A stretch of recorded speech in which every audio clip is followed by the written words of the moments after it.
Naj se vam najprej iskreno zahvalim, da na moje vprašanje odgovarjate vi. Priznam, da sem mislil, da bo namesto vas danes odgovarjal kar vaš odvetnik. Ali boste odstopili s premierskega položaja, ko je KPK ugotovila kršenje zakona o integriteti? Novinarki na Kanalu A ste odgovorili zagotovo. Odgovorite sedaj narodu. Zanima me vaš račun v Romuniji.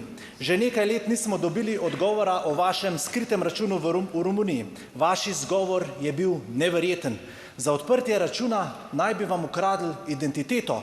Sliši se kot teorija zarote iz kakšnega filma o James Bondu. Mladim ponujate travo, starejšim evtanazijo. Zgradili ste 5 stražarskih hišic za $500,000, niste zgradili nobenega stanovanja, ste pa kupili sodno stavbo. Ni denarja za upokojence, za Svetlano Makarovič ste našli 8.000 evrov. Vzeli ste 3 plače, zdaj boste dali eno božičnico, pa ne boste jo dali vi, dali jo bodo podjetja in naši državljani. Pred volitvami popusti, po volitvah pridejo obresti. Obljubljali ste višje plače, zdaj pa vidimo, da imate višje plače samo vi funkcionarji in pa vaši varnostniki, predsednik vlade. Prepovedali ste martinovanje, želeli ste prepovedati drva. Depolitizirali ste RTV, želite ukiniti tudi Tarčo. Vzeli ste denar Računskemu sodišču, sprivatizirali ste varnostno službo predsednika vlade.